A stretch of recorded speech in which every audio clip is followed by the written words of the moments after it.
Good morning friends. आप सबों का अपना यूट्यूब चैनल सिग्फा एकेडमी में आपका हार्दिक स्वागत है। जैसा कि हम लोग पिछले वीडियोस में नमक सत्याग्रह, सविनय अवज्ञा आंदोलन, दांडी मार्च के बारे में स्टडी कर चुके हैं और उम्मीद है कि आप लोगों को अच्छा से समझ आया होगा।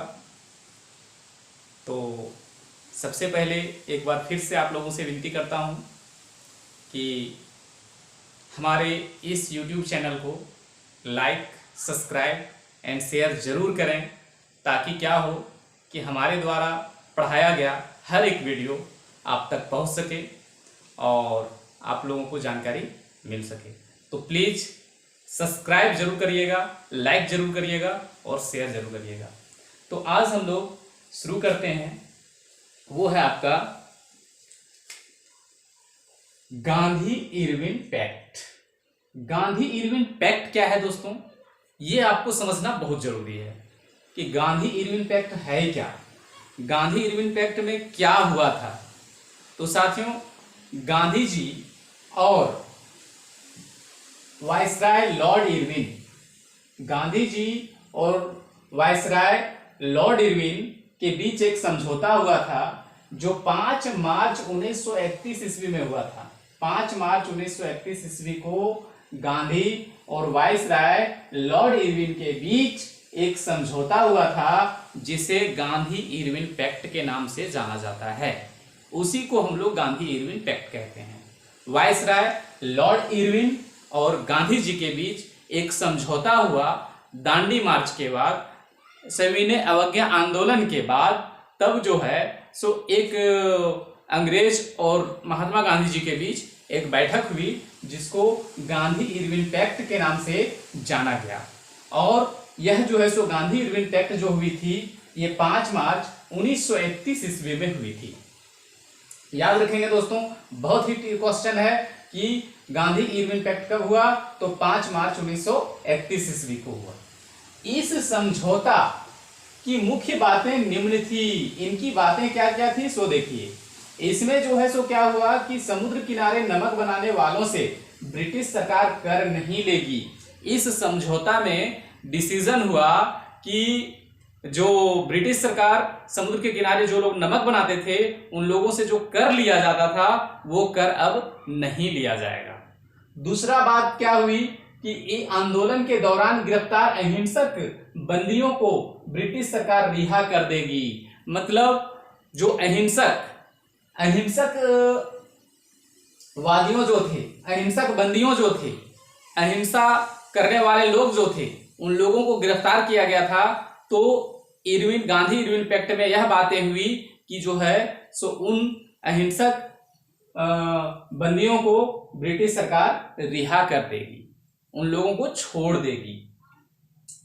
तो फिर जो है सो नेक्स्ट में है कि गांधी जी फिलहाल नमक सत्याग्रह को रोक देंगे। और इरविन ने गांधी जी से कहा कि गांधी जी, मैं आपके अहिंसक बंदियों को भी रिहा कर दे रहा हूं। समुद्र के किनारे जो कर लगाया है, समुद्र के किनारे जो लोग नमक बना रहे हैं उन पर जो कर लगाया है उसको भी मैं छोड़ देता हूं, नहीं लूंगा।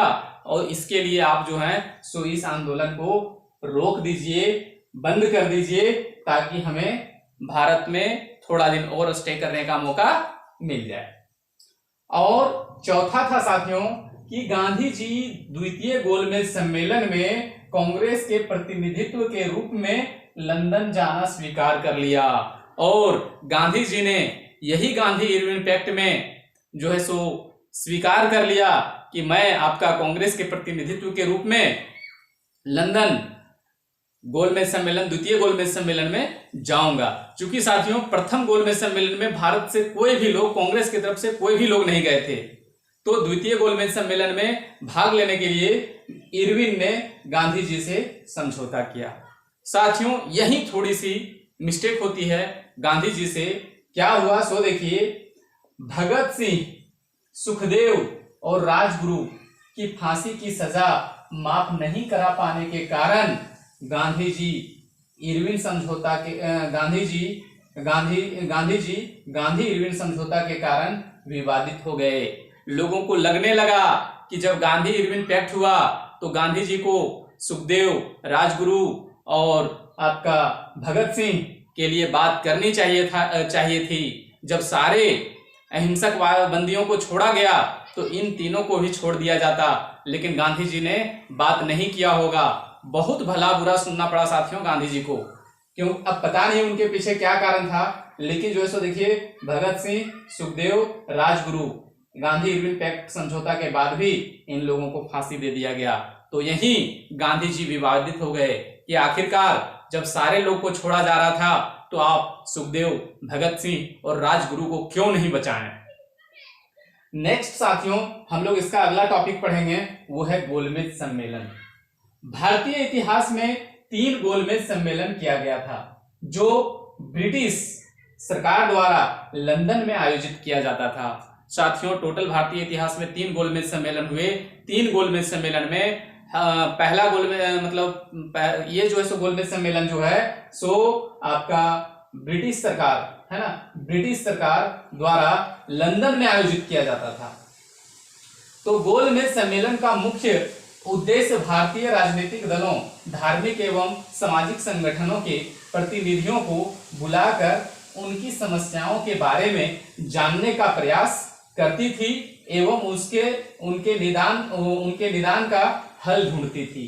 और ये गोलमेज सम्मेलन का उद्देश्य था कि जितने भी भारत में सामाजिक संस्था हैं, धार्मिक संस्था हैं, सामाजिक पार्टियां हैं, उन लोगों के बीच क्या क्या समस्याएं आ रही है, ये सारी समस्याओं को जानने के लिए, उसका निवारण करने के लिए अंग्रेज सरकार गोलमेज सम्मेलन का आयोजन करती थी।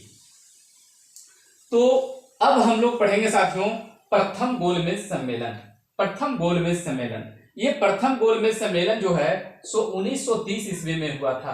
तो याद रखेंगे, पूछा जा सकता है कि प्रथम गोलमेज सम्मेलन कब हुआ, तो 1930 ईस्वी में हुआ। कहाँ हुआ? लंदन में आयोजित हुआ। इस सम्मेलन का उद्घाटन किसने किया? तो ब्रिटेन के राजा जॉर्ज पंचम ने किया था। बहुत ही हिट क्वेश्चन है दोस्तों, इसमें 3-4 क्वेश्चन बन रहा है। इस पॉइंट में 3-4 क्वेश्चन है। पहला है कि प्रथम गोलमेज सम्मेलन कब हुआ, तो 1930 ईस्वी में हुआ। कहाँ हुआ? तो लंदन में हुआ। इस आंदोलन का आयोजन लंदन में हुआ, तो इसका उद्घाटन किसने किया? तो जॉर्ज पंचम ने किया, ब्रिटेन के राजा जॉर्ज पंचम ने किया। इस सम्मेलन की अध्यक्षता ब्रिटेन के प्रधानमंत्री रैमजे मैकडोनाल्ड ने की थी। और इस सम्मेलन का जो है सो अध्यक्षता ब्रिटेन के प्रधानमंत्री रैमजे मैकडोनाल्ड ने किया था। इस सम्मेलन में कांग्रेस की ओर से कोई भी सदस्य शामिल नहीं थे। कांग्रेस के एक भी सदस्य शामिल नहीं हुआ था पहला सम्मेलन में। और ये पहला सम्मेलन, मान लीजिए गोलमेज सम्मेलन भारतीयों के लिए किया जाता था, लेकिन पहला ही सम्मेलन था जिसमें कांग्रेस से एक भी लोग शामिल नहीं हुए थे। नहीं चाहते थे कि हम अंग्रेजों के बीच जाएं, अंग्रेजों के पास बैठें, क्योंकि अंग्रेजों के द्वारा इतना शोषण किया गया था कि लोग परेशान थे। तो अब हम लोग पढ़ेंगे आपका द्वितीय गोलमेज सम्मेलन। तो चूंकि स्पेस नहीं है तो थोड़ा सा इरेज करके मैं तुरंत बताता हूं। तो साथियों अब हम लोग द्वितीय गोलमेज सम्मेलन के बारे में पढ़ेंगे। द्वितीय गोलमेज सम्मेलन क्या है? तो द्वितीय गोलमेज सम्मेलन साथियों 1931 ईस्वी में लंदन में ही आयोजित किया गया। इस गोलमेज सम्मेलन में महात्मा गांधी जी कांग्रेस के प्रतिनिधि के रूप में शामिल होने के लिए बॉम्बे से पानी जहाज INS राजपुताना पूछा जाएगा क्वेश्चन कि महात्मा गांधी बॉम्बे से लंदन किस पानी जहाज से गए थे? तो उस पानी जहाज का नाम था INS राजपुताना, जो 1931 ईस्वी में लंदन पहुंचे थे, कांग्रेस के प्रतिनिधि के रूप में पहुंचे थे। तो वहां साथियों हुआ क्या कि ब्रिटेन के प्रधानमंत्री रैमजे मैकडोनाल्ड द्वारा दलितों को हिंदू जाति से अलग कर एक नई जाति का दर्जा दिए जाने की बात के कारण, मतलब उन्होंने क्या कहा कि जो दलित वर्ग के लोग हैं उन लोगों को आप जो है सो हिंदू जाति से हटा करके दूसरे जाति में कर दें। तो साथियों, अंग्रेज लोगों का जो है सो एक ही मंशा होता ही था पहले, फूट डालो और शासन करो, जातियों को तोड़ो, अलग अलग भागों में बांटो, कभी उन लोगों को एक साथ मिलने नहीं दो और जितना चाहे उतना उन लोगों का शोषण कर लो। तो शायद हमको लगता है उन लोगों की मंशा भी यहाँ कुछ ऐसा ही होगी कि जो है सो दलितों को अलग कर दो हिंदू जाति से। तो इसमें क्या हुआ, गांधी जी भड़क उठे और अत्यंत आक्रोशित हो गए, बहुत ज्यादा गुस्सा हो गए तथा उन्होंने द्वितीय गोलमेज सम्मेलन को बीच में ही छोड़कर वापस भारत आ गए। और जब वह भारत आए तो भारत में उन्होंने एक प्रसिद्ध कथन कहा कि मैंने अंग्रेजों से मांगी थी रोटी, बदले में मुझे मिला पत्थर। मैंने अंग्रेजों से मांगी थी रोटी, लेकिन बदले में मुझे मिला पत्थर। ये एक प्रमुख कथन, प्रसिद्ध कथन महात्मा गांधी जी द्वितीय गोलमेज सम्मेलन से वापस आने के बाद बोले थे। तो अब हम लोग पढ़ेंगे तृतीय गोलमेज सम्मेलन। तृतीय गोलमेज सम्मेलन साथियों 1932 ईस्वी में लंदन में ही हुआ होगा, जाहिर सी बात है। और उस समय भी प्रधानमंत्री आपका यही रेमजे मैकडोनाल्ड होंगे और प्रधानमंत्री राष्ट्रपति जॉर्ज पंचम होंगे। तो उसी पीरियड में जो है सो तृतीय गोलमेज सम्मेलन भी हुआ।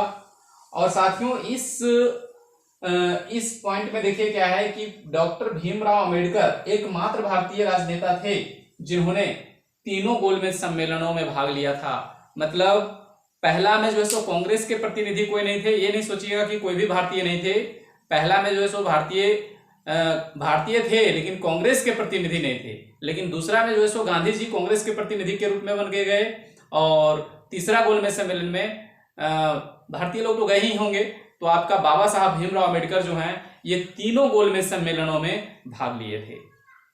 तो साथियों, अगला टॉपिक में हम लोग पढ़ेंगे सांप्रदायिक घोषणा। तो तब तक के लिए दीजिए इजाजत, लेकिन लाइक और सब्सक्राइब नहीं भूलिएगा साथियों।